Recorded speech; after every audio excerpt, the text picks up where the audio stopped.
What is going on, guys? It is Wrestlelamia here, back with another news video. Now the holidays are upon us, but there's no rest for us as we bring you the latest and greatest happenings in and out of the squared circle.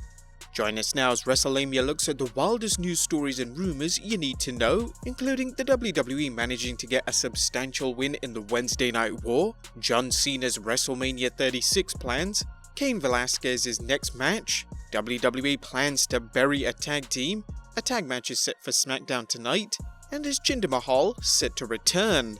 Be sure to subscribe and hit that notification bell for daily wrestling videos.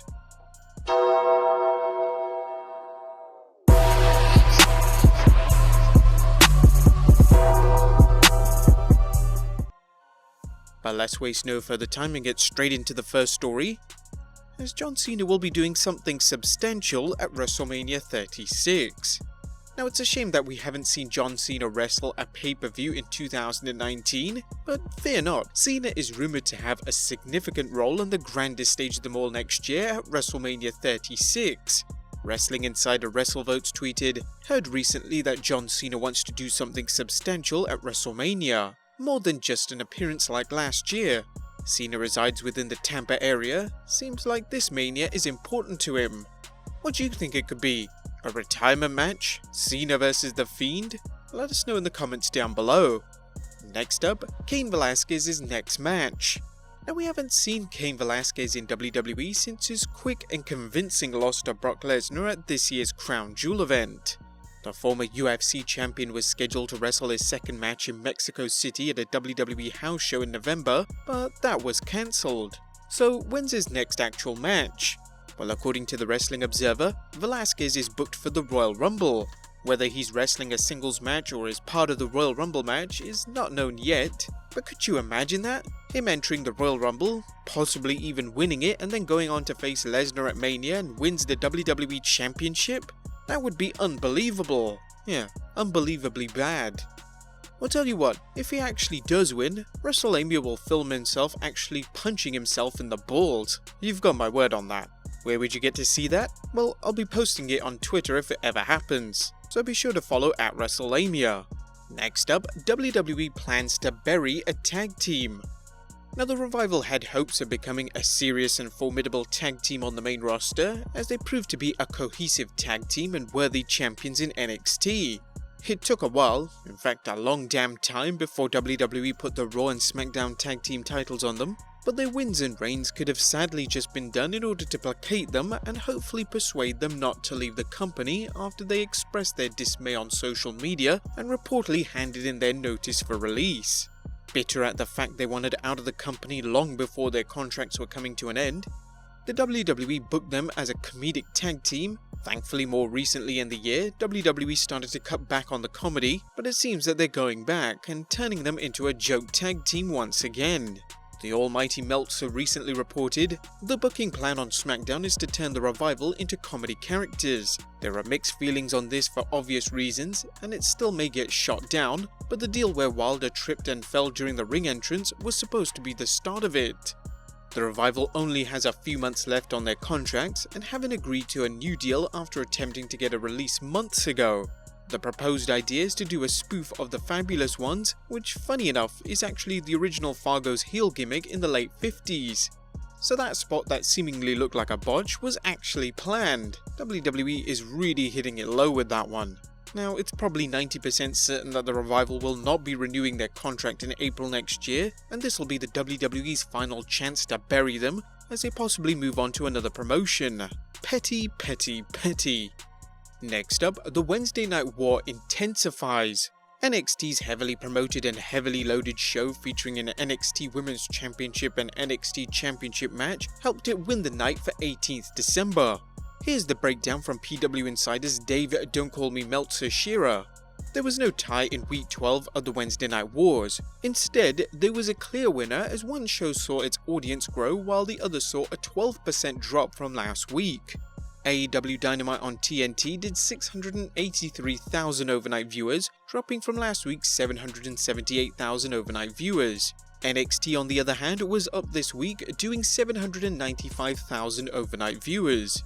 Last week they did 778,000 overnight viewers. They also won the coveted 18 to 49 demographic. What's particularly interesting about the ratings is that Dynamite lost 95,000 viewers while NXT gained 17,000 viewers. Even if some AEW fans tuned into NXT to check out the show, what happened to the other 78,000 viewers? Wednesday night did feature the season finales for The Masked Singer and Survivor, which scored impressive numbers including the much coveted 18 to 49 demographic. There were also the reoccurring updates on impeachment hearings in the House of Representatives, so is it possible some or all of these viewers tuned into the popular season finales? Now Wrestlelamia isn't making excuses for AEW's ratings drop, but the fans clearly didn't run over to NXT. So where did they go and what can, if anything, AEW do to fix things? Next up, who will never go into the WWE Hall of Fame? It seems there's one former WWE worker who will never go into the Hall of Fame, and he's so adamant about it, he's instructed his family not to let it happen, even when he goes off to that great big squared circle in the sky. During an episode of his podcast What Happened When, AEW announcer Tony Schiavone told his listeners, "Well, Eric got fucked over once by Vince this year, so why wouldn't Vince fuck him over again?" You know, I have it on good authority that since you signed with AEW, you're not going in as long as you're working there. That is fucking fine with me. And I hope that I'm working for AEW until the day I die. Because once it's all over with, my family has been instructed that if they want to induct me in any way post-mortem, the answer from the family is no. So don't expect for me to be inducted into the WWE Hall of Fame. Now I'm pissed off because Eric is not part of the NWO into the Hall of Fame. Thank you. And I'm pissed off because Eric got fucked over by Vince McMahon. Not Bruce Pritchard, who is our friend, who's a good guy, straight up guy, but by Vince McMahon. You know, and everybody knows, that Eric was brought in just so he could get fired. And that sucks. I know it. And I'll guarantee you I'm right. Yep. And the fact he wasn't put into the Hall of Fame with the NWO confirms it.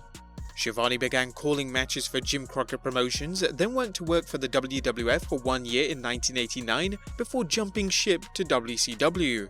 While Schiavone has always spoken highly of his WWF experience, it's clear he's disgusted with how he perceives the company treated Eric Bischoff. Next up, Kofi Kingston retiring at the end of his current WWE contract. Kofi Kingston and the rest of the New Day just signed new deals with the WWE, but it seems like the former WWE champion has an endgame in sight for his in-ring career. Speaking with Newsweek, the Dreadlock Dynamo was asked if he thought about hanging up his boots in the next 5 years. "My kids are growing up and there's lots of days that we miss. I'm considering hanging them up at the end of this 5-year period, but you just don't know. I don't know what's going to happen next week, but it has crossed my mind for sure. I've been doing this for a long time, over a decade. I'll be 12 years on television in January, which is crazy to think about, but that's the reality. You have to be thinking about those things as a family man and as a person in general." Kofi also explained that he and his New Day teammates Xavier Woods and Big E signed their contracts at the same time and for the same amount of money. Kofi explained that while the fans have asked if they would ever do a breakup angle, the fact is that they don't see the need. "We actually like each other in real life, so we want to be a unit and push each other to the top. And there are other ways to do that don't involve breaking up. We can all hold singles titles, we've talked about that. We never looked at ourselves as just a tag team. Would you guys like to see the New Day split up? A heel turn by one or more in the group has been discussed for the past 2 years, but the WWE has never gone through with it. What do you guys think about the New Day signing for the same amount of money? Be sure to leave your comments down below. Next up, a tag match announced for SmackDown. WWE.com has announced a non-title match between SmackDown Tag Team Champions The New Day and the team of Shinsuke Nakamura and Cesaro with Sami Zayn. The WWE gave Nakamura and Cesaro a win over Ali and Shorty G last week, so will Sami's new tag team earn a title shot or become the New Day's latest victims? And finally, Jinder Mahal set to return? Could the former WWE champion Jinder Mahal be ready for his in-ring return? Wrestling's modern-day Maharaja has been out of action on the shelf following his patella tendon rupture last June. Mahal posted messages on Instagram hinting at a return soon.